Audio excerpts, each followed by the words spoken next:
jurnal-jurnal, teori-teori, kemudian kita lakukan hal-hal yang berhubungan dengan kemajuan teknologi untuk kesejahteraan manusia. Nah, mari kita diskusikan yang berhubungan dengan itu. Tekniknya bagaimana, prosesnya bagaimana, gitu. Kita lihat nanti. Kelompok 7 ya ini ya, statusnya kelompok 1 lagi gitu ya? Kelompok 1 lagi, Pak. Ya, baik. Pemicu diskusinya, silakan. Mudah-mudahan kemarin juga sudah dibaca, sehingga yang lain juga sudah mempunyai bekal untuk memberi masukan, memberi tambahan. Tambahan itu kita kepada kita semua, bukan kepada kelompok saja kan itu. Artinya bisa untuk semua. Diskusinya di sini di Zoom saja karena sepertinya ini masih jalan, tidak ada masalah. Kalau darurat kita selenggarakan forum diskusi di GC gitu ya. Jadi GC ini darurat. Saya ambil tindakan pokoknya pakai daripada tabur. Saya pusing itu karena apa? Tugas-tugas S1 itu ada berapa, S2 ada berapa, macam-macam tugas tebar kemana-mana. Ada yang di Gmail, ada yang di Yahoo, ada yang di WA, ada yang di Telegram, mumet gitu. Kita buat tempat saja gitu ya. Kita buat tampungan untuk bioteknologi S2. Karena bioteknologi yang S1 juga iya, kan mirip-mirip itu. Jadi walaupun tidak sama persis tapi mirip-mirip. Terus kalau ngirim mahasiswanya bioteknologi. Nah, ini yang S2 apa S1 kan gitu. Jadi saya pisahkan kamarnya sekarang. Sudah semua saya buatkan untuk GC. Kemarin saya tanya, enak mana? Saya bilang mau Dockers, mau Evron, mau Dotlearn, mau Blackboard Foresight, 10G, GC. Nah, terus semua GC Pak, yang sudah biasa ya sudah GC saja, yang familiar. Dan yang lain aja kita Pak. Gimana? Aturan pakai yang lain aja biar kita agak beda. Suaranya. Ya, suara siapa? Suara Angga Pak. Suara saya? Angga Pak, Angga Pak. Oh, iya. Jadi, waduh, nambah perkara itu sudah.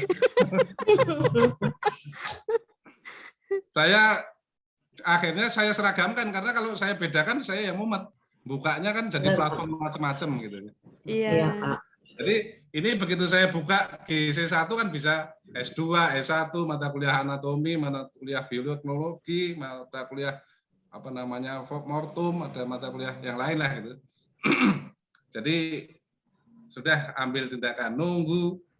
Soalnya begitu saya tanya ke bagian pustik, kayaknya itu agak pesimis gitu saya, terus udah daripada saya ikut marah-marah, saya nyingkir saja. Gitu.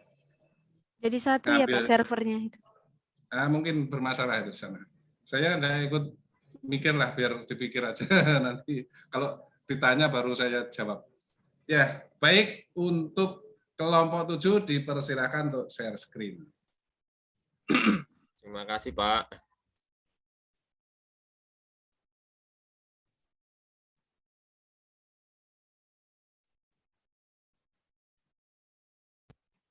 Baik, sudah nampak Bapak Ibu? Belum, proses. Dah. Sudah? Dah Mas Angga. Baik, terima kasih Bapak Ibu. Bismillahirrahmanirrahim. Assalamualaikum warahmatullahi wabarakatuh. Waalaikumsalam warahmatullahi wabarakatuh. Alhamdulillah, pada kesempatan sore hari ini kita masih bisa berjumpa kembali dalam agenda perkuliahan kita, yaitu bioteknologi. Yang mana pada kesempatan sore hari ini kita akan bersama-sama belajar untuk menambah wawasan kita agar semakin lebih baik, yaitu tentang teknik, proses, dan manfaat tanaman transgenik. Bapak Ibu, pada kesempatan sore hari ini ada salah satu tim kami yang sedang sakit, semoga segera sembuh, dan mari kita doakan bersama-sama agar sakitnya oleh Allah segera diangkat dan sebagai penggugur dosa-dosanya.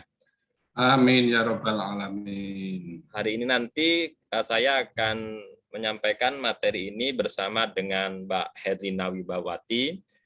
Sebelum kita beranjak ke materi, agar kita lebih semangat dan mempunyai sebuah wawasan yang lebih baik lagi, maka yang pertama, mari bersama-sama kita saksikan video terlebih dahulu.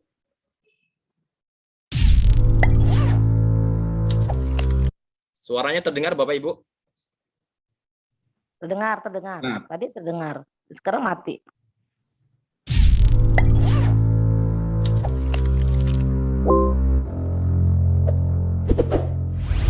Hai para pencari fakta. Kemajuan teknologi di bidang sains dan pertanian membuat berbagai macam buah unik tercipta. Bukan hanya unik, buah hasil rekayasa genetika ini pun diciptakan dengan kualitas yang lebih baik dari induknya. Penasaran apa aja? Berikut daftar 10 buah unik hasil rekayasa genetika versi daftar populer. Nah, sebelum lanjut, kalian klik subscribe dulu ya dan aktifkan lonceng notifikasimu jika ingin mendapatkan update video terbaru dari channel Fakta Populer.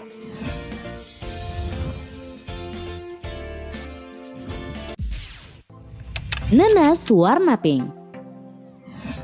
Umumnya buah yang sedikit menusuk ini memiliki warna kuning di dalam bagian buahnya. Namun berkat hasil rekayasa genetika, buah ini berhasil disulap menjadi warna pink. Berkat kecantikan dan keimutannya, buah nanas warna pink sudah sangat populer di sosial media. Lalu, hal apa yang membuat nanas ini berubah menjadi warna pink yang begitu cantik ya? Dilansir dari foxnews.com, DNA nanas yang telah dipatenkan disuntikan dengan dosis lycopene. Lycopene merupakan pigmen merah yang biasa ditemukan pada tomat dan semangka.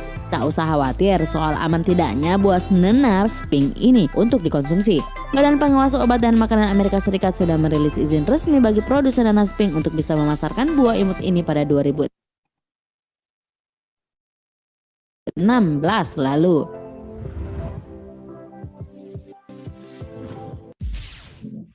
Apel susah busuk. Apakah kamu sering kali merasa jengkel karena apel yang telah kamu iris akan berubah menjadi coklat dan membusuk? Tenang, hal itu nggak akan terjadi lagi loh ketika kamu mengiris buah apel yang satu ini. Umumnya apel akan berubah menjadi warna setelah dipotong. Hal ini terjadi karena enzim yang disebut polyphenol oksidase yang dikeluarkan buah apel adalah apel Arctic yang merupakan apel rekayasa genetika pertama di dunia yang daging buahnya tidak berubah menjadi coklat setelah diiris. Buah hasil rekayasa genetik jawaban dari segala doa ini dikembangkan oleh perusahaan Kanada bernama Okanagan Specialty Fruit. Kabar baiknya lagi, buah ini sudah mulai dipasarkan di supermarket di Kanada loh.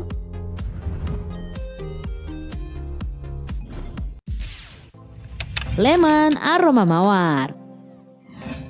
Buah unik selanjutnya yang merupakan hasil rekayasa genetika disebut lematos. Saking uniknya, buah ini memiliki penampakan perpaduan tomat, lemon, dan mawar. Lematos adalah buah hasil rekayasa genetika yang melibatkan tomat dengan aroma lemon dan mawar. Para ilmuwan mengubah basil jeruk Ocimum basilicum menjadi enzim pembuat aroma baru, yaitu geraniol sintase, dan terciptalah lematos ini. Jika dilihat, lematos ini memiliki warna merah muda yang dipengaruhi setengah lycopene. Daya tahan lebih lama karena memiliki kadar terpenoid lebih tinggi yang berguna sebagai antimikrobial, pestisida, dan antifungil. Ini adalah salah satu kelebihannya. Kendati demikian, para peneliti masih meminta harus berhati-hati saat mengonsumsi lematos karena masih terdapat kandungan berbahaya di dalamnya. Ngeri juga ya.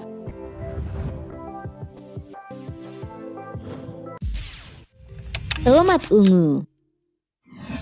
Tomat adalah salah satu jenis sayuran yang memiliki banyak manfaat bagi kesehatan. Sayangnya, tomat termasuk salah satu jenis sayuran yang mudah layu. Untuk menghindari hal yang membuat ibu-ibu berkecil hati karena tomat yang layu, para ilmuwan membuat suatu varietas tomat yang tak mudah layu. Varietas tomat baru ini adalah tomat ungu dengan nama latin Lycopersicum esculentum Elvar indigo rose. Tomat ungu hasil rekayasa genetik memiliki masa simpan yang lebih tahan lama, yaitu dari 21 hari menjadi 48 hari. Selain itu, kandungan antosianin di dalamnya dapat memperlambat proses pematangan yang menyebabkan pembusukan dan bonyok. Sebagai hasilnya, maka terciptalah tomat yang tahan lama dan memiliki rasa enak.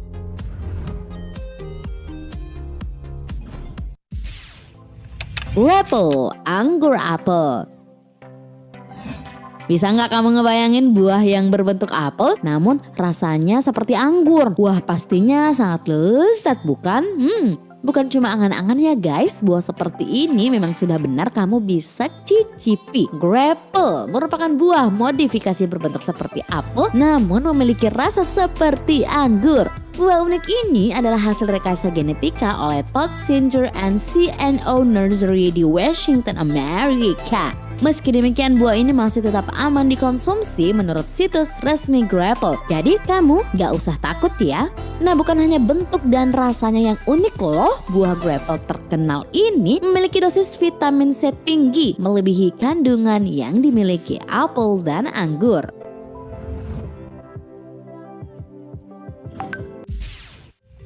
Apple pink. Satu lagi nih, buah yang berhasil dimodifikasi dengan warna pink, yaitu buah apel dengan daging warna pink. Nah, sesuai dengan bentuknya yang sangat cantik, apel ini disebut pink pear. Pink pear ini telah dikembangkan sejak tahun 1944 oleh Albert Ether di California, Amerika Serikat. Tampak luar, kulit apel jenis ini berwarna kuning dengan semburat warna pink. Tak hanya warna pink saja, warna daging buahnya bermacam-macam. Dari pink pucat, pink cerah, hingga pink dengan gradasi warna putih. Bukan hal yang baru lagi, apel ini sudah lama dijual di pasaran Amerika Serikat dan kabarnya lebih banyak dijual di California. Kapan ya buah cantik ini sampai di Indonesia?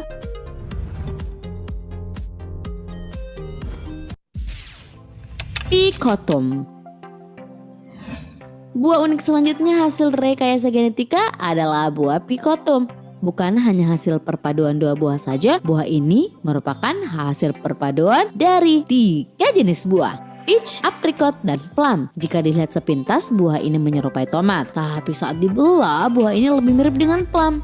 Teksturnya pun berbeda lagi nih guys. Buah picotum ini memiliki tekstur mirip apricot. Nah, selain itu kelebihan buah picotum ini adalah kadar terpenoidnya yang lebih tinggi, berguna sebagai antimikrobial, pestisidal, dan antifungal.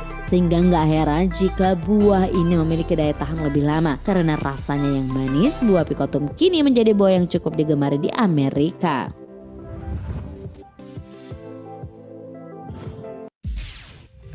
Jerpaya.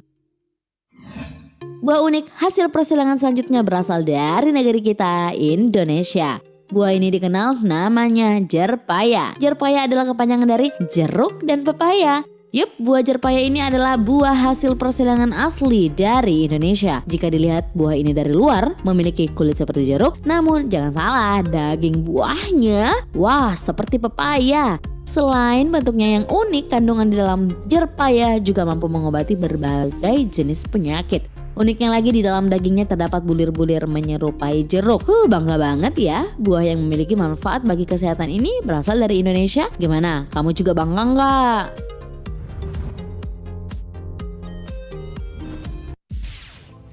Pineberry strawberry putih. Jika biasanya kamu menemui buah stroberi dengan warna merah, lain halnya dengan buah stroberi yang satu ini. Buah stroberi ini memiliki bentuk warna putih dengan bintik-bintik warna merah. Buah ini disebut dengan pineberry. Bukan hanya warnanya yang berbeda, rasanya juga loh. Rasa buah pineberry ini lebih mirip dengan buah nanas, oleh karenanya disebut dengan pineberry. Pineberry ini merupakan hasil persilangan antara stroberi liar asal Amerika Selatan Fragaria chiloensis dengan stroberi asal Amerika Utara Fragaria virginiana. Persilangan ini dilakukan dengan menggunakan teknik persilangan alami. Jadi penasaran ya gimana rasanya sih buah pineberry ini?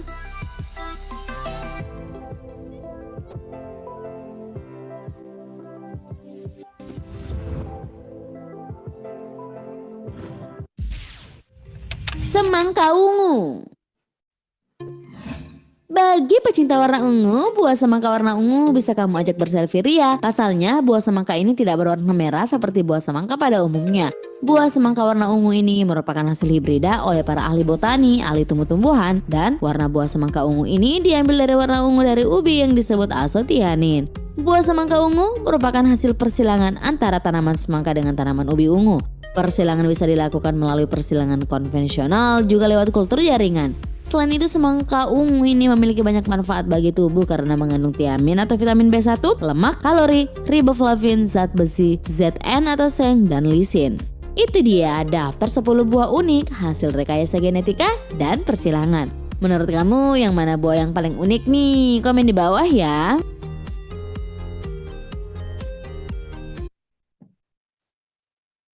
Baik, Bapak Ibu, demikian tadi 10 tanaman yang cukup luar biasa sekali hasil dari genetika, hasil dari para ilmuwan yang cukup luar biasa. Suara saya terdengar, Bapak Ibu? Ya, lumayan. Terdengar ya, terdengar. Saya lanjutkan, Bapak Ibu.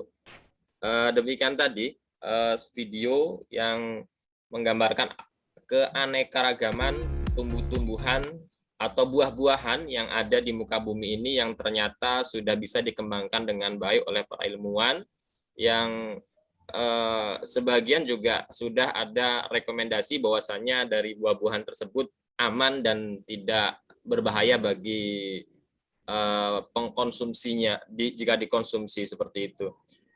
Terus selanjutnya, Bapak Ibu, kita akan lanjutkan, itu latar belakang. Tanaman transgenik ini merupakan tanaman yang telah disisipi atau memiliki gen asing dari spesies tanaman yang berbeda atau makhluk hidup lainnya. Penggabungan gen asing ini bertujuan untuk mendapatkan tanaman dengan sifat-sifat yang diinginkan.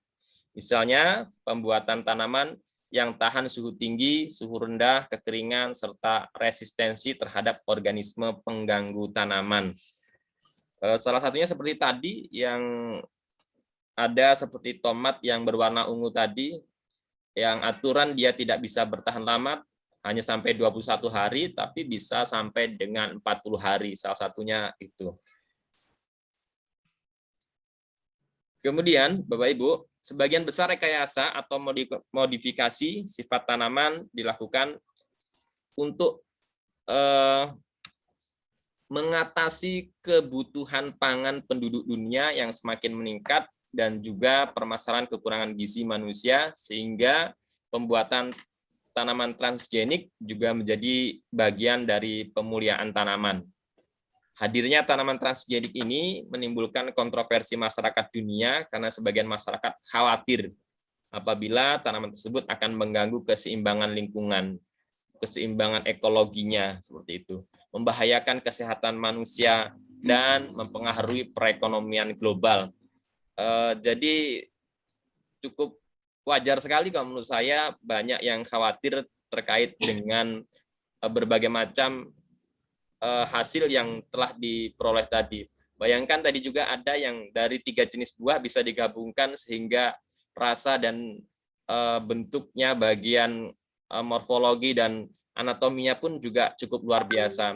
Akan tetapi semua itu, Bapak Ibu, kita juga harus kembali kepada ayat Al-Quran bahwasannya yang segala sesuatu Allah berikan itu, kebermacamannya itu jangan sampai melupakan bahwasanya segala sesuatu itu dari Allah, bukan karena kecerdasan manusia, bukan karena jerih payah manusia, tapi atas izin Allah Subhanahu wa taala. Seperti itu.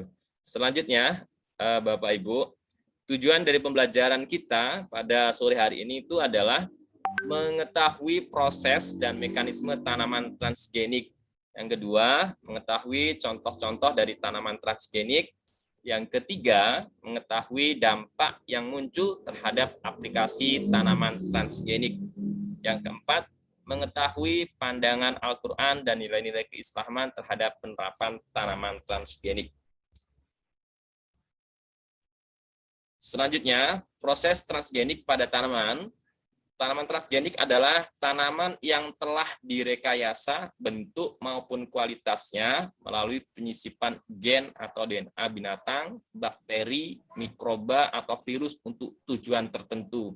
Sekali lagi, ditekankan bahwa baik gen ataupun DNA binatang, ataupun bakteri, ataupun mikroba, virus sekalipun, ini dilakukan juga sudah melalui sebuah tahap yang oleh para ilmuwan itu pengujiannya sudah melalui prosedur yang sesuai dengan keilmuan. Keilmiannya insya Allah terjaga. Seperti itu. Jadi bukan berarti kemudian ada sebuah pertanyaan, wah kira-kira bahaya tidak dengan virusnya, kira-kira bahaya tidak dengan bakterinya, seperti itu. Semuanya sudah disesuaikan dengan kondisi atau calon dari transgeniknya yang akan dijadikan satu atau disilangkan seperti itu.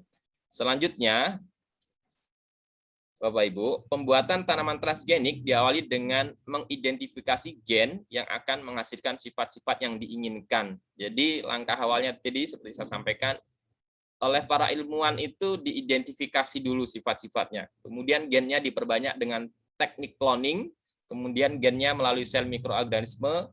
Apabila gen yang diinginkan telah mencukupi, maka akan dilakukan transfer gen asing tersebut ke dalam sel tumbuhan pada bagian tertentu. Salah satunya adalah bagian daun. Nanti juga akan saya tampilkan salah satunya pada bagian daun ini.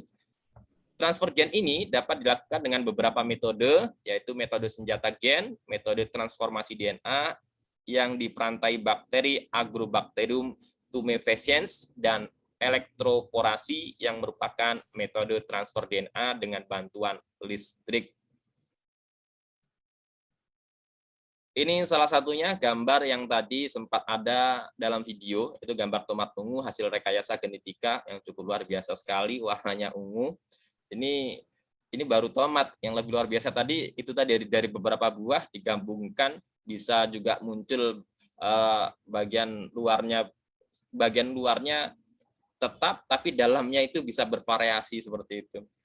Yang lagi, aplikasi teknologi DNA rekombinan di bidang pertanian berkembang pesat dengan dimungkinkannya transfer gen asing ke dalam tanaman dengan bantuan bakteri Agrobacterium tumefaciens. Melalui cara ini telah berhasil diperoleh sejumlah tanaman transgenik seperti tomat dan tembakau dengan sifat-sifat yang diinginkan, misalnya perlambatan kematangan buah dan resistensi terhadap hama dan penyakit tertentu. Selanjutnya Bapak Ibu, mohon izin kembali untuk share video karena ini ada sebuah keterkaitannya juga, maka mari bersama-sama kita simak agar lebih mudah dalam memahami. Seperti itu.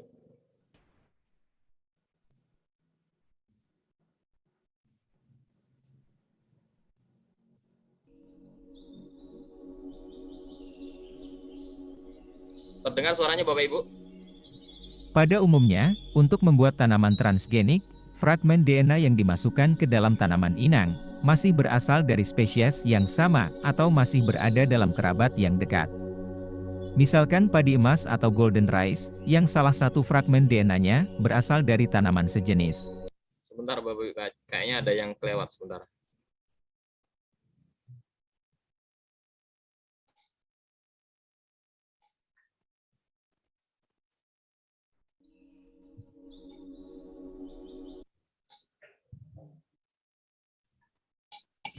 Sebentar Bapak Ibu, ada yang terlewat satu.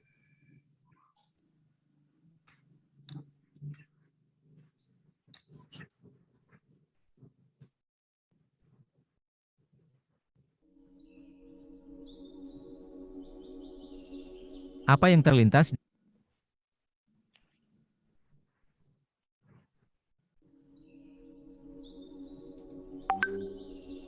Apa yang terlintas di pikiran kamu saat mendengar kata tanaman transgenik, GMO, atau rekayasa genetik? Mungkin, bagi sebagian orang, istilah tersebut terdengar kurang familiar. Akan tetapi, pada bidang sains, khususnya pertanian, rekayasa genetik memiliki peran penting dalam perkembangan ilmu pertanian pada saat sekarang ini. Melalui rekayasa genetik, sudah dihasilkan berbagai jenis tanaman transgenik yang memiliki sifat baru, seperti resistensi terhadap serangan hama, peningkatan kualitas hasil, umur tanaman yang gajah, buah yang tanpa biji dan lain sebagainya. Di video kali ini, kita akan membahas lebih dalam, apa itu tanaman transgenik dan perannya dalam bidang pertanian. Sebelum melanjutkan, jangan lupa untuk simak penjelasannya sampai selesai, agar segala informasi bisa tersampaikan dengan maksimal. Dan jangan lupa like, share, dan subscribe channel ini, jika kamu merasa informasi yang kami sampaikan bermanfaat. Jika ada yang ingin kamu tambahkan atau tanyakan, jangan sungkan untuk memberikan opini pada kolom komentar di bawah.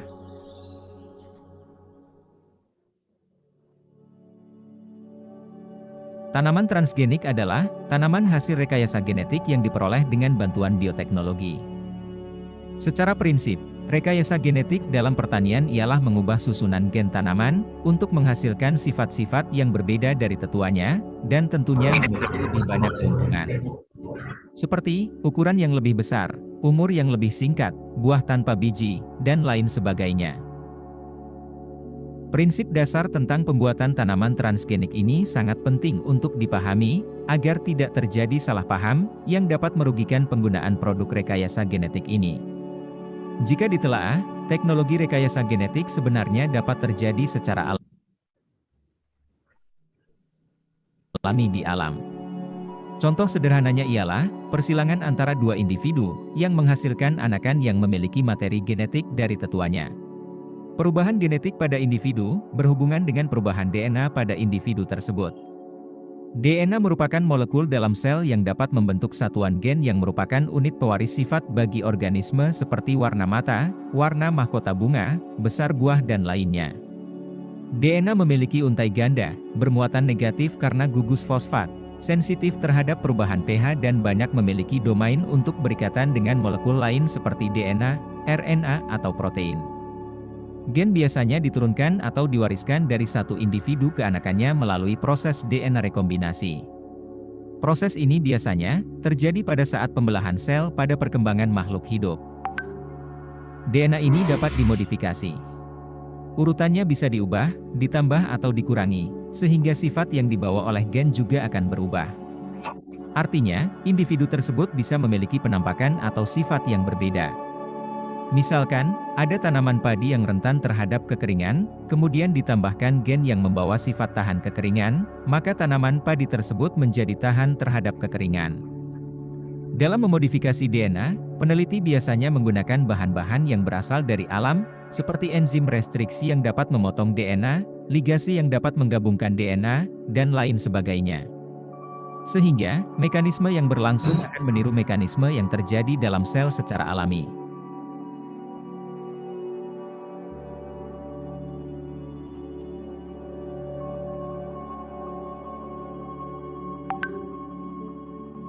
Pada prinsipnya, tanaman transgenik dibuat dengan memindahkan sedikit bagian DNA dari satu tanaman ke tanaman lain. Hal ini sangat mirip dengan persilangan tradisional yang sudah dilakukan oleh nenek moyang kita. Pada persilangan tradisional, terjadi juga perpindahan bagian DNA dari tetua yang disilangkan. Bedanya, perpindahan bagian DNA ini tidak terkontrol. Sehingga, untuk menyeleksi anakannya, perlu dilihat sifat tanaman tersebut. Seperti, apakah ia tahan hama atau penyakit tertentu, memiliki buah yang besar, manis dan seterusnya. Pada tanaman transgenik, bagian DNA yang dipindahkan sudah diketahui akan menentukan sifat yang mana. Misalkan, untuk membuat tanaman padi yang tahan terhadap kekeringan, maka diambillah bagian DNA dari padi yang tahan terhadap kekeringan, lalu dipindahkan ke dalam tanaman yang rentan terhadap kekeringan tersebut. Bahan dan peralatan yang diperlukan dalam pembuatan tanaman transgenik antara lain, peralatan laboratorium biologi molekuler, bakteri E. coli, beberapa macam enzim, bahan transformasi tanaman, serta perlengkapan kultur jaringan. 3 bahan dan peralatan pertama yang disebutkan, berfungsi untuk memodifikasi bagian DNA. Mulai dari mengambil DNA dari sumber tanaman, mengedit DNA seperti memotong dan menyambung DNA, memperbanyak DNA dalam sistem bakteri E. coli, serta memastikan keberadaan dan urutan DNA yang diklon. Selanjutnya, bahan transformasi tanaman digunakan untuk memindahkan bagian DNA ini ke dalam DNA tanaman inang. Sedangkan kultur jaringan dilakukan untuk menumbuhkan bakal tanaman di dalam pot, yang kemudian dipindahkan ke ruang yang terkontrol untuk pertumbuhan selanjutnya. Konfirmasi keberhasilan pembuatan tanaman transgenik dilakukan dengan melihat keberadaan bagian DNA dalam tanaman. Selanjutnya, tanaman transgenik ini dipelihara di ruang yang terkontrol. Untuk melepas tanaman transgenik, harus dilakukan beberapa jenis uji laboratorium dan uji lapangan yang diatur oleh Balai Clearing Keamanan Hayati. Hal ini dilakukan sebagai bentuk kehati-hatian untuk memastikan bahwa tanaman tersebut aman terhadap lingkungan dan aman untuk dikonsumsi manusia atau ternak.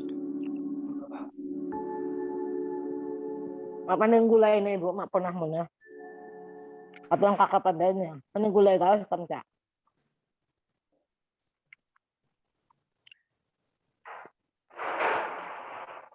Kidang kakak mahaga, batok memang gua mau gao. Tahu aku ini Saya gulainya. cepatkan ya Bapak Ibu agar ada tambahannya sedikit.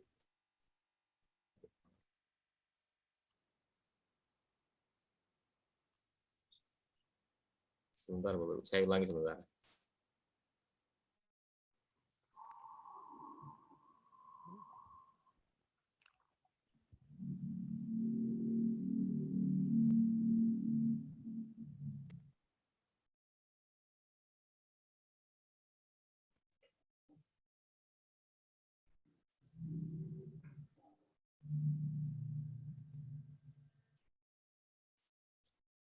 Mohon maaf Bapak Ibu, laptopnya lah loading ini. Sinyalnya apa? Kurang tahu Pak, ini masih muter Pak, bentar Pak. Biasanya Bandar Jaya itu agak macet.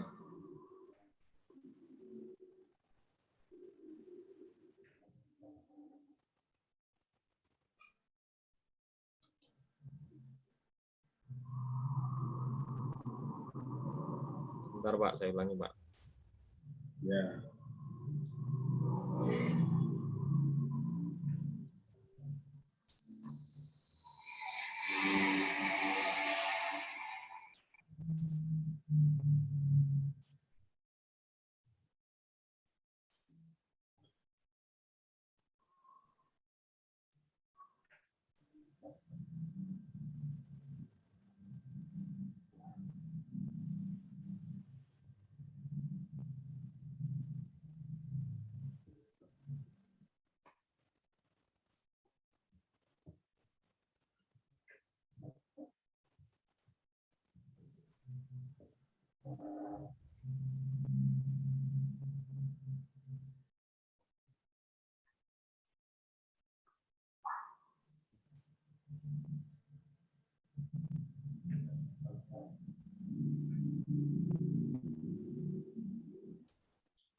Sudah nampak Pak?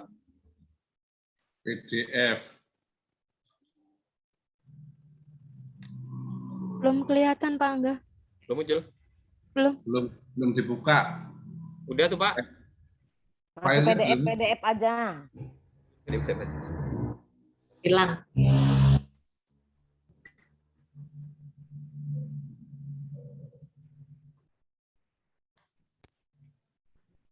Baik, sudah muncul Bapak Ibu? Belum. Hah?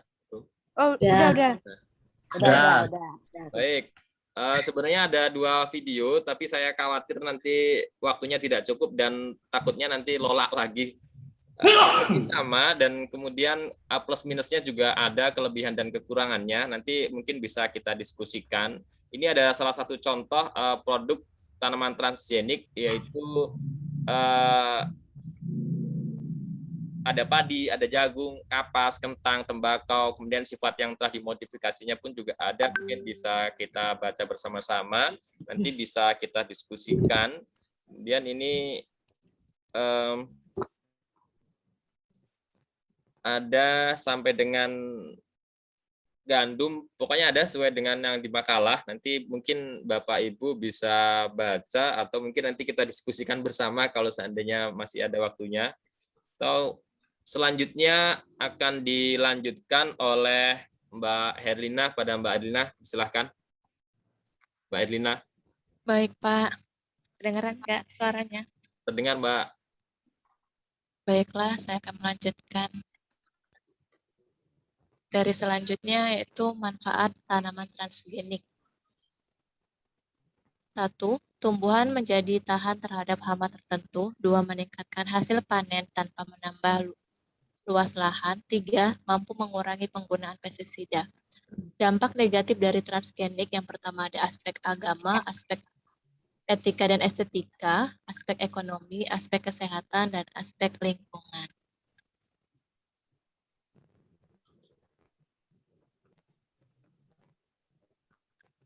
Tanaman transgenik dalam kajian Al-Quran dan nilai-nilai keislaman ini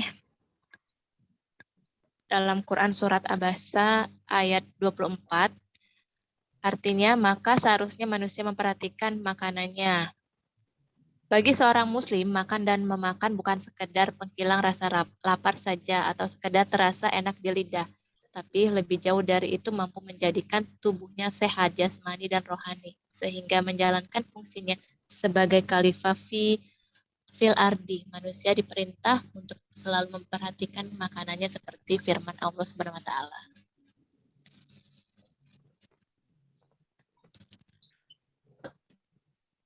Kemudian Quran surat An-Nisaat ayat 79, artinya apa saja nikmat Ayat. yang kamu peroleh Ya, terus aja Mbak. adalah dari Allah, dan apa saja bencana yang menimpamu, maka dari kesalahan dirimu sendiri. Islam mempersempit daerah haram dan memperluas daerah halal, akan tetapi dalam mengambil suatu keputusan harus yakin bahwa itu masih dalam daerah yang diizinkan menurut syara. Di samping itu, Islam memberikan perkenaan untuk makan yang haram dalam keadaan terpaksa atau darurat. Walaupun demikian, dalam syariat Islam, jika sampai terjadi keadaan darurat, ada hukumnya sendiri.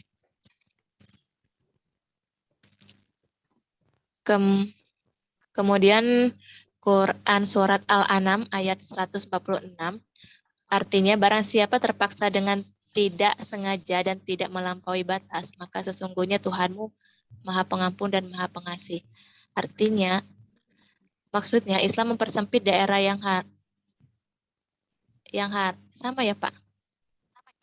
Bentar. Gerak, ini jalan nggak tuh Mbak? Enggak jalan enggak. Di depan saya nggak jalan soalnya. Bentar. Enggak.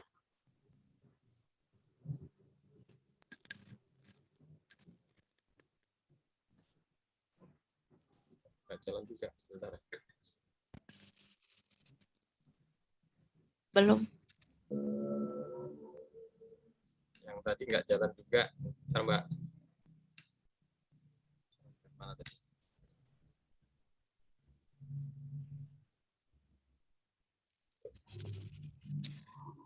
Kelihatan Mbak? Iya Pak. Sudah ganti belum? Sudah. Balik Belum. lagi gitu.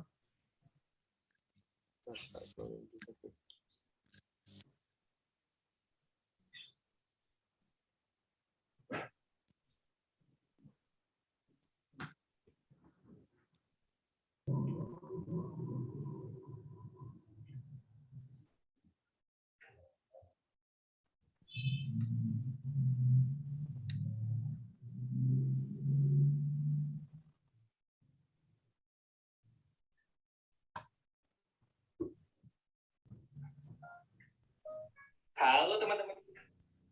Sudah Bu? Sudah nampak Bu? Slide-nya Pak, slide 15. Ya.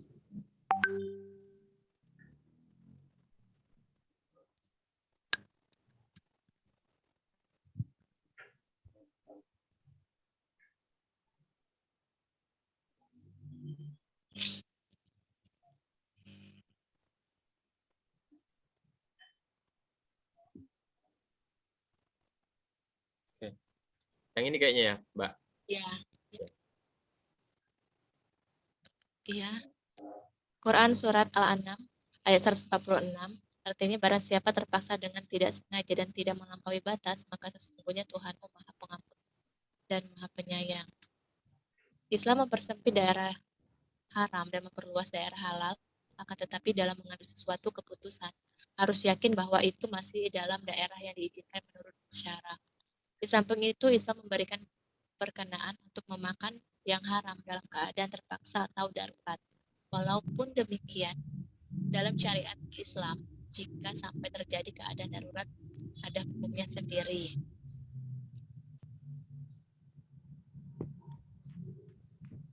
Kesimpulan, Yang pertama, tanaman transgenik merupakan tanaman yang telah disisipkan atau memiliki gen asing dari spesies tanaman yang berbeda atau makhluk hidup lainnya. Penggabungan gen asing bertujuan untuk mendapatkan tanaman dengan sifat-sifat yang diinginkan. 2. Pembuatan tanaman transgenik diawali dengan mengidentifikasi gen yang akan menghasilkan sifat-sifat yang diinginkan. Gen diperbanyak dengan teknik cloning gen melalui sel mikroorganisme.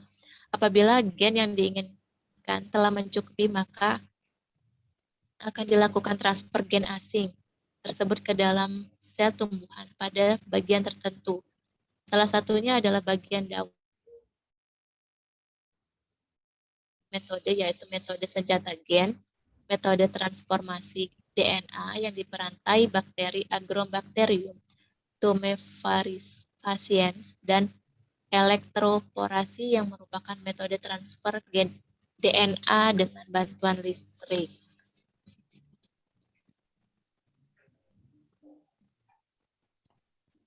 Kemudian lanjut.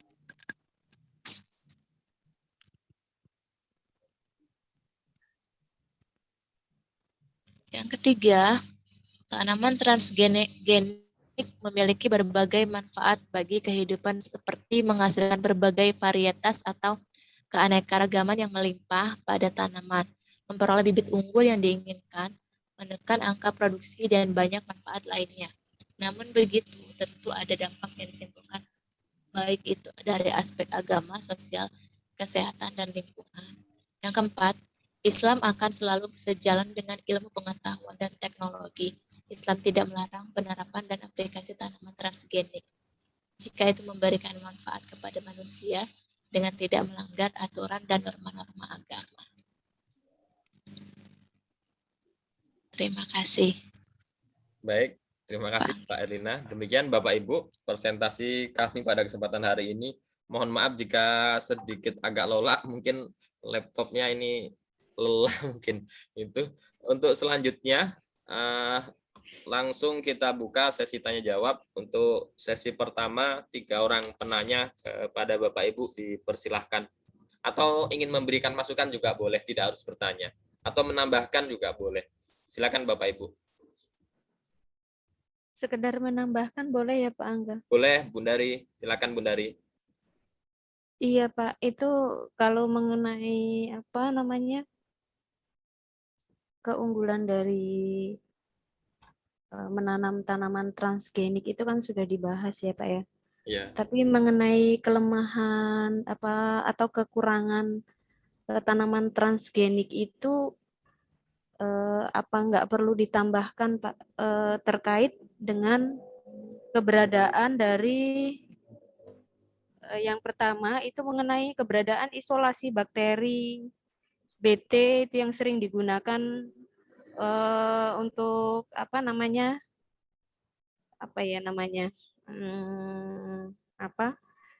gen yang berusaha untuk disisipkan ke tanaman maupun hewan ya, terutama biasanya sering pada tanaman. Nah, biasanya bakteri ini kan bakteri tanah yang dia tetap memiliki sifat racun. Walaupun sudah cangkokkan atau disisipkan pada tubuh tanaman. Itu yang pertama.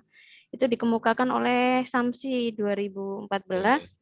Kemudian juga resistensi bakteri terhadap tubuh karena ada pemaparan yang sering pada tubuh karena penggunaan produk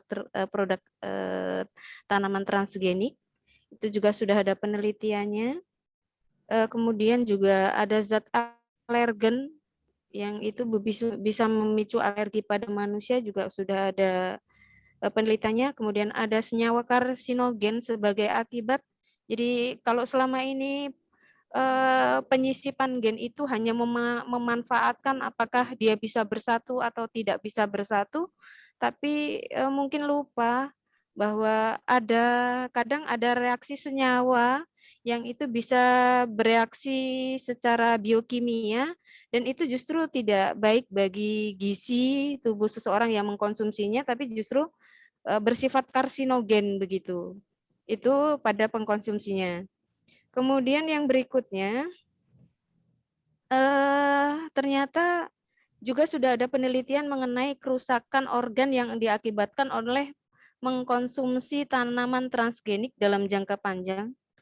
Itu juga ada di tahun 2012 itu oleh peneliti Indonesia, kemudian di 2013 itu dari Universitas Yen oleh Giles. Kemudian yang terakhir itu mengenai nanti dampak berikutnya selain keanekaragaman yang tidak terjaga, keanekaragaman hayati yang tak terjaga, itu nanti juga ada kemungkinan monopoli benih oleh perusahaan multinasional dari yang sebelumnya dimiliki umum. Ini akan berdampak sekali ke ekonomi masyarakat kecil ya.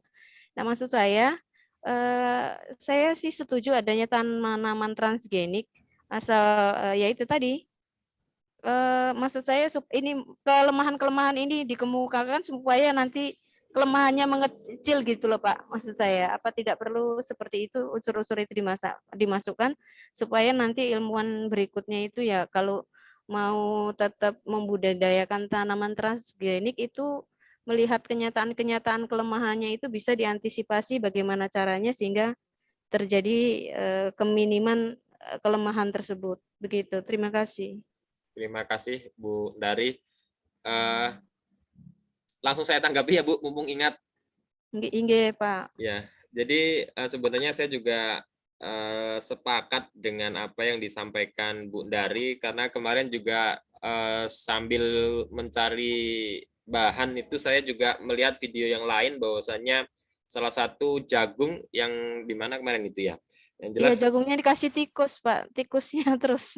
Nah, iya, maksudnya jagung itu juga akhirnya berdampak ke jagung yang dia itu tidak yang biasa saja gitu loh, maksudnya. Iya betul, merusak mengakibatkan ya. dampak yang lain seperti itu. Iya. Itu ya mungkin memang kita juga perlu lebih banyak juga menjelaskan kepada khalayak umum tentang banyaknya kelemahan-kelemahan yang ada pada transgenik ini. Tapi juga memang kita tidak kemudian langsung gimana ya, maksudnya mengecilkan atau mungkin meragukan tuh jangan, karena juga sebenarnya ya ada efek dampak positifnya bagi daerah tertentu yang dia itu sangat kekeringan, kemudian dia nggak bisa bercocok tanam dengan baik, itu sangat bermanfaat di sana. Tapi perlu dikaji juga tentang itu tadi, kayak contohnya mungkin yang menyebabkan reaksi resisten terhadap makanannya, kemudian kerusakan organ dalam jangka panjang itu. Mungkin itu juga perlu. Terima kasih Bu.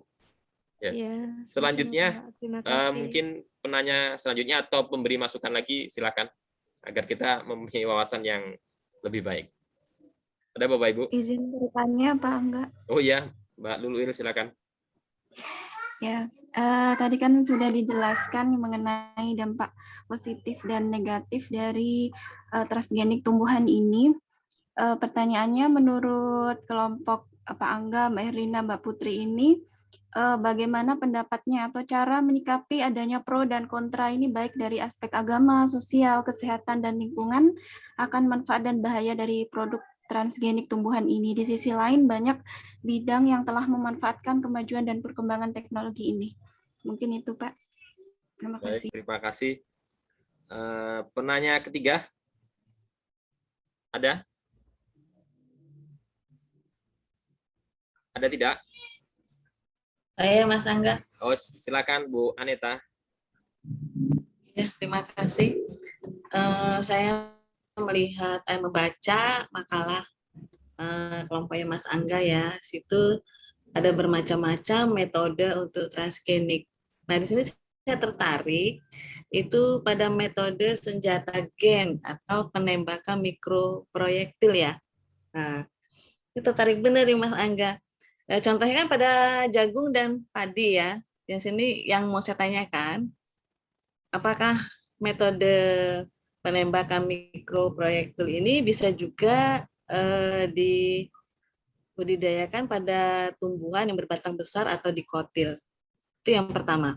Kemudian yang kedua, mungkinkah untuk metode ini, ya metode senjata gen ini dipakai oleh petani-petani biasa, karena mengingat kendala dan persaingan-persaingan.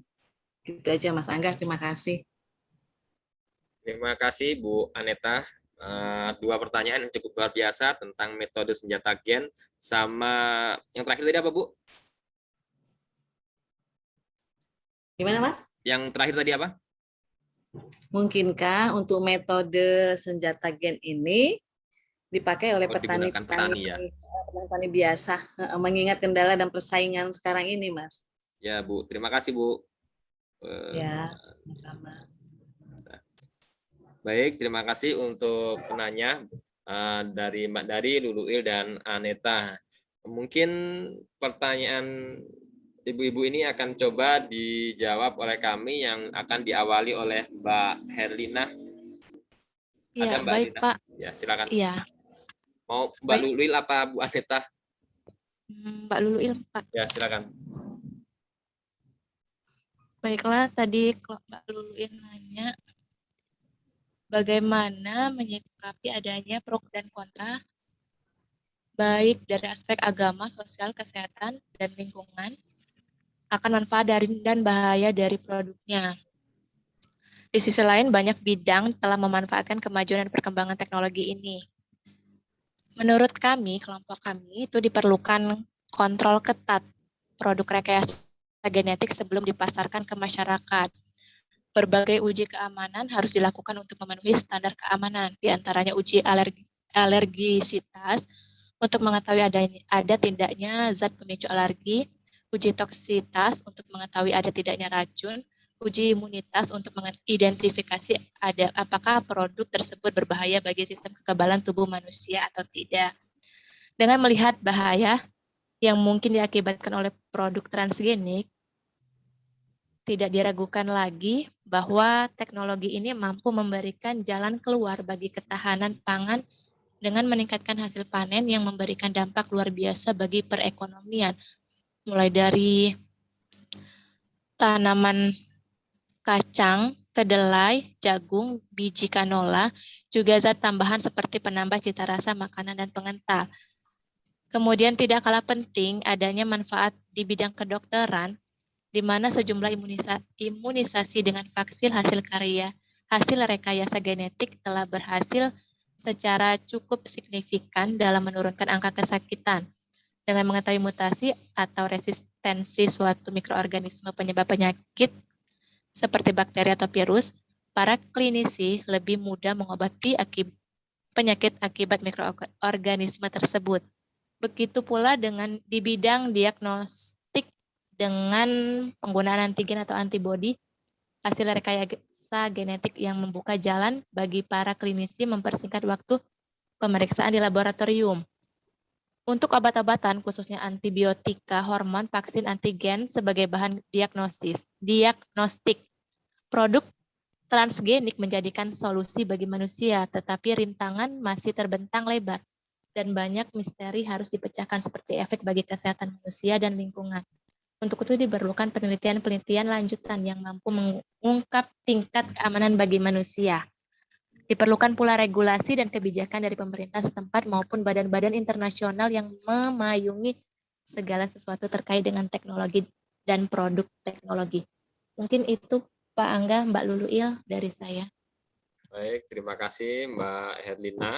Ya, semoga Mbak Luluil bisa sedikit mendapatkan ilmu dari apa yang sudah kami sampaikan. Atau mungkin ada yang disampaikan kembali Mbak Luluil? Cukup Pak. Ya, terima kasih. Mungkin ada tambahan dari Bapak Ibu yang lainnya jika ingin menambahkan terkait dengan dampak positif dan negatif ini, cara menyikapinya bagaimana? Mungkin ada tambahan dari Bapak Ibu, dipersilahkan. Angga. Ya, Bu Aneta. Ya, silakan. Saya nambahin dikit ya. Ya, boleh Bu. Mbak Luluil, kalau saya baca yang namanya tanaman transgenik ini sepertinya sudah aman ya untuk dikonsumsi, karena tanaman transgenik khususnya bagian pangan itu sudah hasil rekayasa genetika yang dipasarkan. Ya, tentunya sudah diuji secara teliti terlebih dahulu oleh para ilmuwan dan pakar di bidang nutrisi, toksikologi, alergenitas, dan berbagai aspek pangan lainnya. Contohnya kalau saya lihat ya memang untuk tanaman ini itu kan tanaman agak berkelas lah. Kalau kita lihat itu banyaknya itu di supermarket. Jadi kalau pingin tanaman yang model-model ini, kalau saya itu carinya di supermarket. Jadi nyicipin gitu loh, rasanya enak, begini, gitu aja. Itu aja tambahannya Mas Angga. Terima kasih, Bu. Cukup luar biasa sekali. Sudah berperan aktif dalam diskusi sore ini. Mungkin untuk yang lainnya, atau akan kita lanjutkan terlebih dahulu ya? Ya, kita lanjutkan terlebih dahulu ke... Gimana, Pak? Lanjutkan, ya. Ya, kita lanjutkan ke pertanyaan ketiga. Tadi Bu Aneta bertanya tentang metode senjata gen, apakah bisa pada pohon besar, intinya seperti itu. Kemudian, mungkinkah digunakan petani biasa? Mana sih ayah ini? Selama ini, teknologi kita, baik dari sains, baik dari teknologi yang ada saat ini, sangat memungkinkan sekali bisa terjadinya sebuah transgenik yang lebih luar biasa lagi terhadap tumbuhan ataupun hewan yang ada. Jadi sangat mungkin sekali, Bu, bisa terjadinya transgenik pada pohon-pohon besar tersebut. Kemudian mungkin digunakan petani biasa. Kalau petani biasa seperti yang ada di video tadi, itu kan tentang pemilihan dari penyisipan gennya, dikhawatirkan kalau seandainya hanya petani biasa yang konvensional itu dikhawatirkan pemilihan penyisipan gennya itu nanti mengakibatkan kurang tepat, sehingga mengakibatkan jenis varietas baru yang malah berakibat buruk seperti yang ada di video tadi. Akhirnya jenis barunya itu malah cepat mati. Jadi kalau digunakan di petani biasa tanpa ada bimbingan dari yang ahli, kayaknya belum mampu, apalagi di Indonesia seperti itu. Karena sekali lagi seperti yang ada di video tadi, penyisipan jenisnya itu butuh penelitian khusus atau butuh alat yang memang spesial untuk pengembangan ini, untuk cloningnya. Jadi kalau petani biasa, saya rasa masih belum bisa, Bu, kalau dengan keterampilan yang masih biasa. Jadi perlu didukung dengan pembelajaran dari praktisi atau dari ahli-ahlinya seperti itu. Mungkin itu jawaban kami. Jika ada yang ingin menambahkan, dipersilahkan. Bu Imas biasanya, silakan. Iya, Bu. Pak Angga. Ya, menambahkan ya Pak, sekalian berbagi juga nanti. Luar biasa, sangat menarik, diawali dengan video-video tentang buah-buahan, tanaman. Menanggapi dari diskusi tadi dari Mbak Lulu itu, bagaimana antisipasi dengan tanaman transgenik itu ya, karena memang segala sesuatu itu memang ada dampak negatif dan positifnya ya. Kita mau ngambil positif ya, yang negatifnya diperkecil sedemikian rupa. Mungkin tambahan dari saya itu mungkin di pengelolaan tanaman transgenik, karena biasanya kalau segala sesuatu dikelola dengan baik mungkin mengurangi gitu, walaupun tidak menghilangkan dampak negatifnya, itu pasti ada. Karena dengan pengelolaan yang baik bisa menjadikan suatu produk itu baik gitu. Karena tanaman transgenik juga ini ada dampak negatifnya. Pertama kan bisa mencemari plasma nutfah yang asli gitu ya, bibit yang asli. Karena dengan tanaman transgenik jadi kacau balau gitu ya. Iya, Bu. Seperti tadi ada tomat berwarna ungu, ada semangka berwarna ungu, itu kan jadi plasma nutfahnya jadi hilang gitu ya. Jadi hilang. Jadi plasma nutfah itu kan bibit yang asli gitu ya, bibit yang unggul. Ya mungkin dengan dikelola dengan baik gitu ya. Kemudian tadi juga tadi sama dengan Bandari juga, jadi yang dibudidayakan hanya yang bagus-bagus tadi gitu. Sehingga tanaman-tanaman yang lain itu nanti bisa lama-lama hilang gitu ya. Nah, mungkin nggak ada lagi tomat berwarna merah, semangka berwarna merah dan sebagainya. Jadi memang perlu bijak, kemudian ya perlu dikelola dengan baik. Kemudian saya juga pernah nyicip, misalnya ada semangka tidak berbiji. Nah itu merusak. Padahal biji itu sebagai alat perkembangbiakan pada tanaman tersebut. Ini memang rasanya enak ya, makan semangka nggak ada biji itu kan. Ini cuman kalau memang ada kekurangan juga biasanya semangka tidak berbiji itu besar buahnya tapi rasanya kurang manis. Itu masih enak. Semangka kampung kecil manis walaupun banyak bijinya. Mungkin itu disikapi gitu. Kemudian tadi pertanyaan Bu Aneta itu yang senjata gen untuk petani biasa itu kayaknya belum bisa karena memang alatnya itu mahal gitu ya. Kemudian perlu SDM-nya ya, perlu pembelajarannya itu sulit kalau orang biasa, mungkin masih ilmuwan yang menggunakan itu. Mungkin itu tambahannya, Pak Angga. Terima kasih Bu Imas, cukup panjang, cukup lengkap sekali, luar biasa. Mungkin ada Bapak Ibu yang lain, Bu Erlina, ada Bu? Atau Bu Aprida, Mbak Kiki, Mbak Mary, Mbak Iriawati? Ada Bapak Ibu yang ingin menambahkan? Bu R? Pak Angga, maaf. Oh iya, silakan Bu. Sebenarnya untuk tanaman transgenik itu kan tergantung dari tujuan atau fungsi yang diharapkan. Ada yang bertujuan untuk memperbaiki gizi, nilai gizinya. Ada yang bertujuan untuk tahan terhadap virus. Ada yang bertujuan untuk memperbanyak hasil. Nah, mungkin kembali ke sana, tetapi ada ilmuwan-ilmuwan mungkin dalam tanda kutip yang ingin mencoba-coba satu tanaman bisa untuk berbagai fungsi, misalnya akhirnya terjadilah tabrakan atau kesalahan mengkode gennya ketika terjadi transgenik, karena cara untuk transgenik kan banyak yang dilakukan. Ya benar, mungkin seperti kata Bu Dari tadi, mungkin ada jejak digitalnya atau jejak atau rekapitulasi penelitian itu sendiri, sehingga peneliti berikutnya itu tahu apa kekurangan atau kelebihan penelitian sebelumnya, sehingga bisa memperbaiki apa yang sudah ada atau memperbaiki atau meningkatkan yang sudah dilakukan oleh peneliti sebelumnya. Mungkin itu supaya ya tadi kata Pak Angga, kembali ke Al-Quran, kembali ke ajaran kita bahwa janganlah menjadi orang yang serakah ya, atau itu semuanya bukan karena manusia semata-mata tapi karena kuasa Allah. Saya yang ingin saya tanyakan sedikit Pak Angga, ada istilah memasukkan gen penyandi tanaman terselubung. Nah, itu tujuannya untuk apa ya Pak? Kalau memasukkan gen penyandi di dalam proses transgenik itu sendiri, saya pernah baca itu. Ya. Sebenarnya apa yang diinginkan oleh peneliti atau para ilmuwan ketika dia memasukkan atau menyisipkan gen penyandi tanaman terselubung yang berfungsi supaya tanamannya tahan terhadap virus awalnya. Tapi tujuan utamanya itu untuk apa? Terima kasih Pak Angga. Sama-sama Bu, terima kasih sudah menambahkan dan bertanya terkait penyandi terselubung.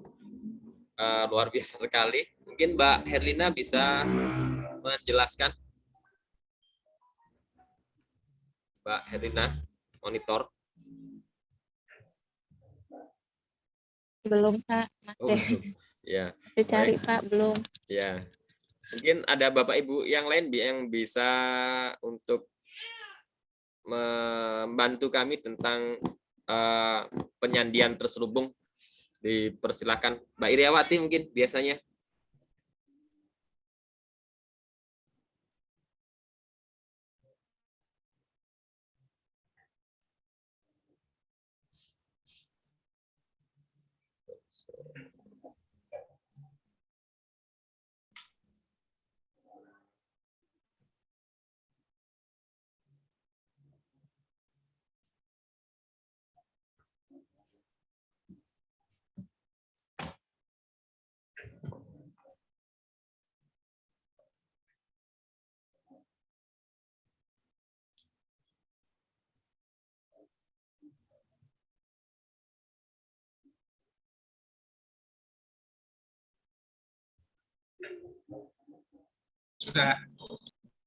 Sudah Pak, tinggal yang penyandian terselubung. maksud dari penyandian terselubung dari Bu Erlina tadi masih kita cari, Pak. Ya, Pak. Ya, maksudnya itu kan quoted. Quoted. Bagaimana, Pak? Quoted. Penyandian terselubung itu quoted. Gen penyandi. Yang memberikan citra kepada fenotip, itu namanya penyandi. Berarti kira-kira bahaya atau ini, Pak? Maksudnya ada efek? Ya, sama. Jadi sama dengan prinsip transgenesis. Kalau bahaya dalam hal yang menyangkut hajat konsumsi langsung itu ada pro kontra kan gitu ya. Tapi kalau tadi sudah disampaikan juga kan, kalau kepentingannya itu apa?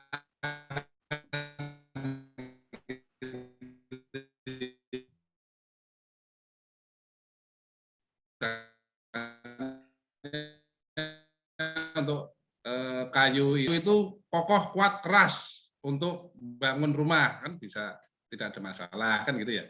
Tapi kalau pangan, buahnya gitu ya. Tadi kan karena video yang ditampilkan menggiring kita jadi ke makanan semua gitu.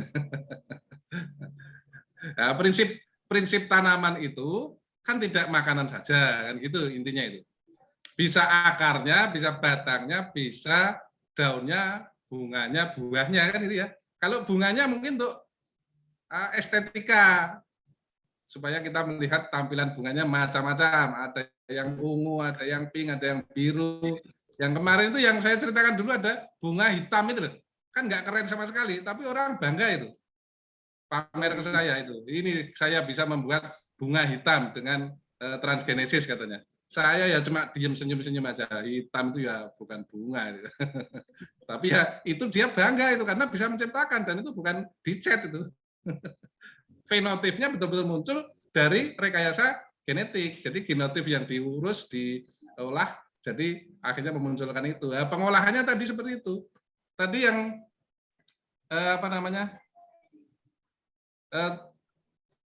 gene gun itu namanya. Gene gun itu pistol gen gitu ya, bukan dipakai untuk langsung kepada orang praktis di lapangan, bukan. Itu kan laboratorium. Namanya aja tembakan gen supaya ketika ada anunya ya, ada bagannya kan di buku induk, ada bagannya tentang plate-nya ada, kemudian ada pemicunya, kemudian ada selongsongnya gitu tuh. Dilihat aslinya. Nah, itu bukan dipakai oleh petani, oleh peternak gitu ya, bukan, tapi itu ketika akan menjadikan rekombinasi melalui proses penembakan. Jadi gennya pemasukannya itu loh. Memasukkannya itu artinya tadi kan macam-macam itu. Ada elektroforesis, bantuan kejut listrik dan seterusnya itu. Karena itu memang dicobakan itu. Yang lainnya juga dengan plasmid yang kemarin juga sudah dibahas itu kan.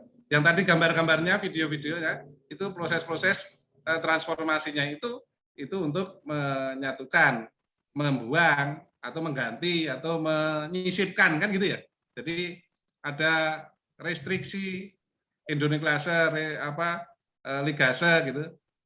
Terus kemudian ya artinya pemotong ada, penyambung ada, terus gennya yang dipetakan di situ kebutuhannya ada, kemudian keinginannya yang mau ditampilkan apa.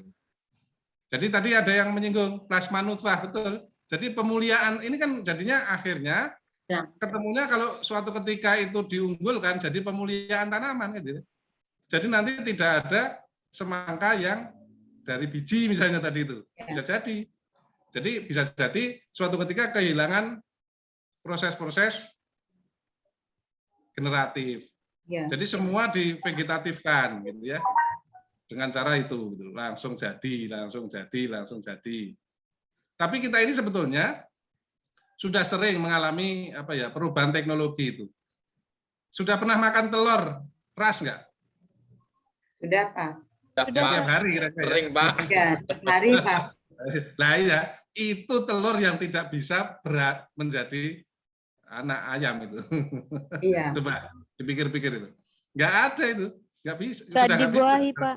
Nggak ada Nah, ovumnya. makanya itu sebetulnya dulu-dulunya orang takut itu. Sekarang juga masih ada orang yang alergi telur itu kan? Ada nggak? Ada. Ya, Betul, Pak, iya Pak, alergi. Ya, Pak. Nah, itu sisa-sisa bahaya yang tertinggal.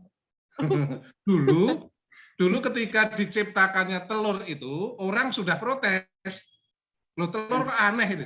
Telur kok cuma untuk dimakan saja, terus bahannya dari obat-obatan, dari makanan, dari konsentrat. Nah, ini gimana ini? Alamiahnya kan gitu ya. Ternyata sampai sekarang jadi. Sekarang saya tanya lagi, kita sudah makan beras yang umurnya 3 bulan? Nggak tahu, Pak. Belum tahu juga. Sudah, Pak. Sudah, Tiap Pak. hari yang kita Ya. makan tuh nasi beras 3 bulan. Beras 3 bulan. Ya. Gitu, Pak. Biasanya setahun 2 kali ya, Padi Pak. 3 bulan.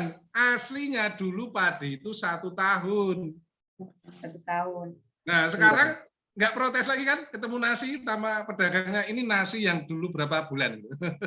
Enggak, Pak. Dulu Kalau ketika yang beras plastik ketika itu apa kan, Pak. namanya ditemukan bioteknologi apa namanya jadi 3 bulan ini, orang khawatir itu.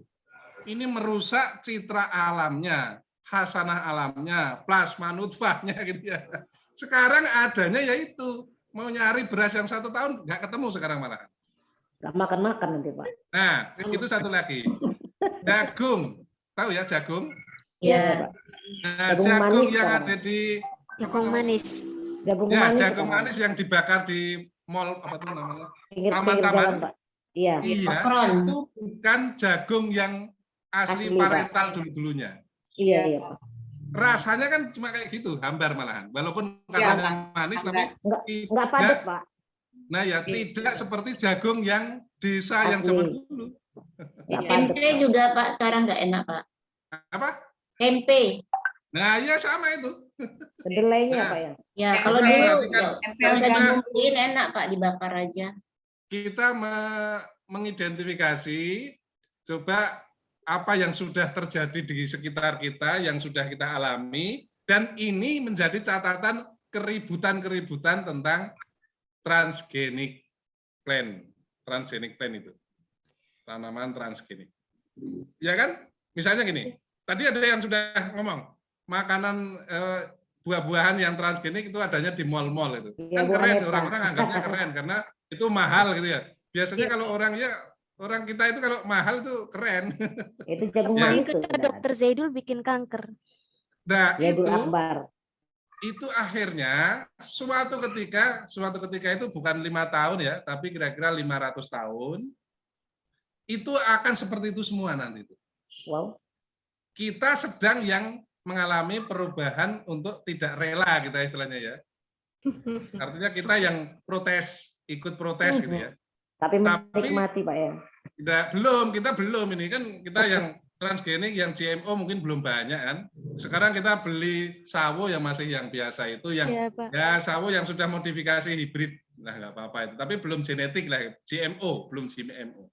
Nah, itu suatu ketika mungkin lah kita mungkin sudah nggak ada, itu akan terjadi yang seperti itu nanti. Bisa jadi itu. Ya, awal-awal muncul itu biasanya ketakutan, mirip dengan vaksin itu loh. Vaksin. Sekarang coba tiap hari saya lewat di metro itu di toko ini, toko mall ini apa? Itu semua antri mau vaksin malahan. Iya. Nah, ini kan orang itu kan wait and see namanya itu. Wait and see itu tunggu-tunggu dulu, lihat dulu orang disuntik pada gimana, ternyata nggak apa-apa gitu. Ikut, takutnya mati, Pak. Ikut yang rame berarti, Pak ya. Nah, itu kan tren kita itu kan ikut begitu. Jadi suatu ketika ya kita ini nggak mungkin kan ketemu telur. Lama-lama jangan-jangan ayam kampung, ayam yang biasa dulu, itu jangan-jangan nggak ada nanti. Iya, Pak, telurnya diambil terus. Nah, Dimakan terus tidak dibudidayakan, tapi sekarang masih ada. Hanya khawatirnya kita sampaikan kepada anak-anak didik kita itu, jangan-jangan suatu ketika hanya ada cerita namanya ayam kampung kan gitu ya. Iya. Iya. Iya, Sama Pak. dengan halnya gini. Gajah di apa? Yang kemarin saya ceritakan itu yang Torgamba, Andatu, Ratu di Waikambas itu yang tinggal 5 ekor itu suatu ketika ya Gajah bisa ya, Pak. jadi cerita itu karena ketidakmampuan kita menjaga plasma nutfah badak rhinoceros sumatraensis itu, akhirnya kita cuma tinggal punya sejarah bahwa dulu di Waikambas ada badak. Nah itu. Terus gajah misalnya. Bisa jadi itu. Kemarin ada orang diinjak gajah di Waikambas. Di Waibungur, Pak ya.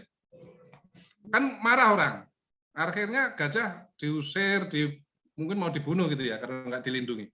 Nah kalau tahu-tahu gajah nggak ada semua, nanti ya hewan terbesar di darat hilang. Jadi nanti hewan terbesar di darat adalah manusia lama-lama gitu. Jadi gajahnya hilang. Nah, ya sapi dimakan. Nah, kita itu karena apa, kita mungkin paham biologi gitu ya. Jadi biodiversity itu kita jaga sehingga kita itu tahu bahwa suatu ketika itu akan terjadi kepunahan. Nah, kepunahan itu harus kita jaga. Nah, plasma nutfah harus ada. Sama dengan tumbuhan tadi. Sukun, tahu sukun ya? Tahu, Pak. Tahu. Nah, sukun ini sekarang yang dijual di pasar yang gede-gede itu rasanya hambar itu. Beda dengan sukun saya dulu di Jogja dulu, sukunnya kecil-kecil tapi rasanya gurih itu. Hanya direbus dikukus, apa namanya kalau dikukus ya. Iya. Dikukus saja itu sudah enak itu. Luar biasa. Sekarang kalau sekarang ini di apa-apa rasanya beda gitu. Kayak besar sekali kan gitu kan. Iya, Pak. Hibrida istilahnya hasil persilangan kan itu. Nah, itu kalau suatu ketika di genetically lagi GMO atau di transgenik bisa jadi. Nah, kita jangan terbatas untuk membahas ini, jangan hanya untuk pangan, jangan untuk makanan saja. Bisa untuk fungsi-fungsi lain, manfaat-manfaat yang lain. Nah, ketika manfaat lain itu mungkin tidak masalah. Nah, ketika pangan mungkin masalah. Karena apa? Masih ada pangan yang lain, gitu. Sudah pernah dengar? Suatu ketika kita ini mungkin menjadi konsumen bukan beras lagi, gitu. Kira-kira 1000 tahun lagi, gitu. Mungkin suatu ketika kita itu kehabisan lokasi tanam beras, makanan kita tidak beras lagi. Gitu. Sumber-sumber pangan kita itu mungkin suatu ketika cacing, gitu, jangkrik, gitu. Bisa jadi. Nah, menyeramkan, Pak.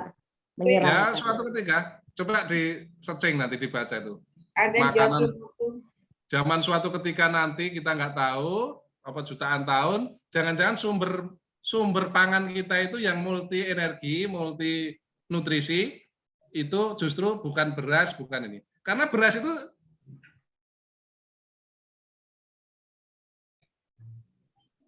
ya. Jadi kalau kita terlalu cinta beras istilahnya itu ya, bukan cinta dalam arti ini. Terlalu terus kemarin ada mulai geser porang tahu ya? Tahu Pak. Lagi tren. Itu tidak bahaya, kandungan ininya gulanya bukan gula yang seperti beras, seperti jagung yang membahayakan tubuh manusia. Itu dibudidayakan, tapi kan kadang-kadang masih ya latah gitu ya. Ini sekarang rame, tahu-tahu besok nggak ada yang beli ketika orang sudah distabilkan, ekonomi politiknya sudah jalan, ya bisa bagus. Jadi itu bisa diolah, alami masian itu ya, belum di transgenik. Oke. Pak, tanya boleh? Tanya Pak. Itu Pak, mengenai tanaman transgenik itu kan pada umumnya bahwa aman. Tapi yang jadi masalah itu ada seorang dokter Pak, Dr. Zaidul Akbar itu suka menginformasikan bahwa ketika ini untuk makanan ya Pak ya, untuk memakan buah-buahan itu utamakan jangan buah transgenik. Antara lain cirinya kan kalau dia berbiji itu umumnya dibuat tidak berbiji.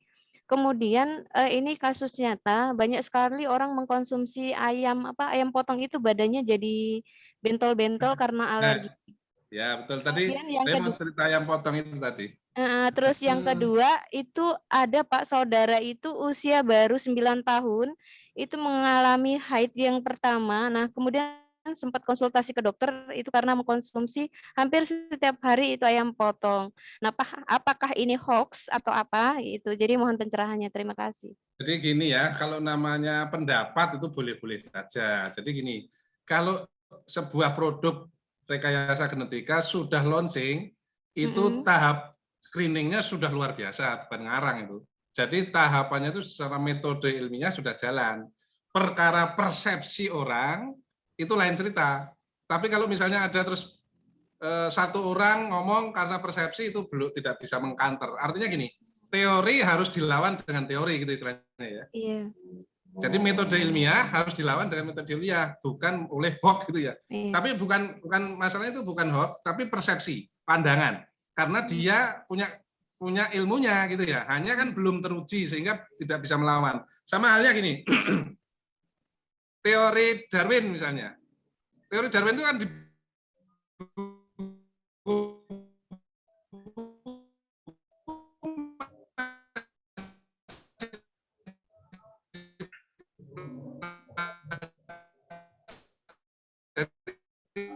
Putus. Suaranya putus-putus, Pak.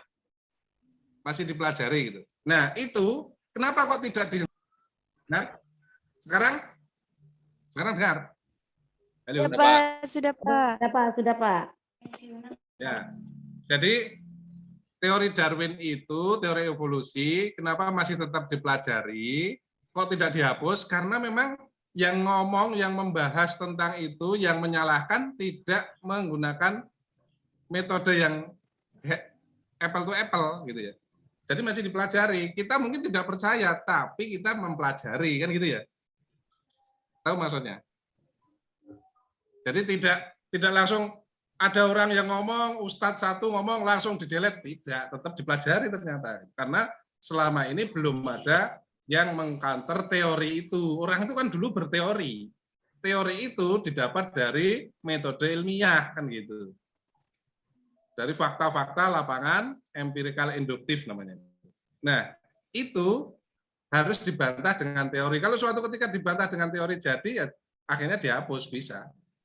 Jadi teori Darwin tinggal cerita. Sama dengan ini tadi, produk-produk yang berhubungan dengan hasil teknologi, itu plus minusnya pasti ada. Hanya kepastiannya harus butuh uji laboratorium. Sebab sekarang kita sudah pernah membahas dan sering. Anak-anak dilarang banyak mengkonsumsi yang makanan yang ada MSG-nya, makanan kemasan. Tapi makanan kemasan tetap beredar tidak? Tetap banyak, Pak. Dengan berbagai rasa lagi.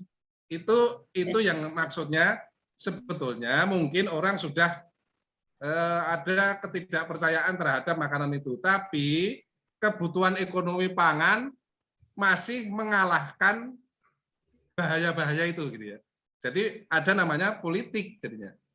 Jadi kepentingannya untuk mempertahankan teknologi itu. Enggak langsung dihapus.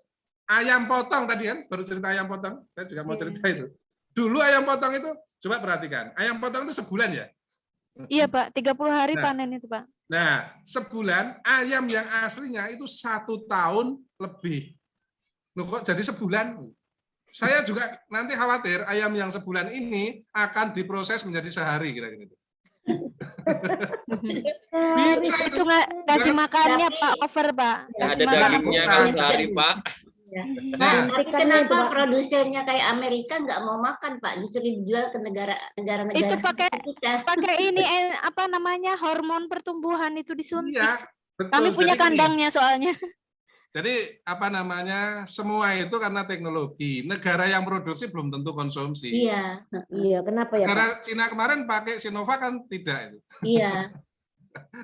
Ya itu karena contohnya. murah, jadi negara kita yang beli Pak. Nah, jadi gini, artinya karena kepentingannya itu bumi, mereka itu meneliti, anggap-anggap kita uji cobanya gitu ya. Jadi, tapi gini, intinya itu semua pasti ada plus minusnya. Jadi ayam potong tadi kan, oh ini makanannya konsentrat. Ada juga lele. Lele tahu ya? Pakai konsentrat juga, Pak. Iya dong. Semua Itu 78 nama makanannya 781. Ketika kita menaburkan 100.000 atau 10.000 bibit, terus pakannya itu 1 ton, besok lelenya itu kira-kira 1 ton juga. Artinya kita seperti mompa hewan dengan pelet. Nah, itu semua dulu bahaya itu. Orang nggak mau makan lele itu.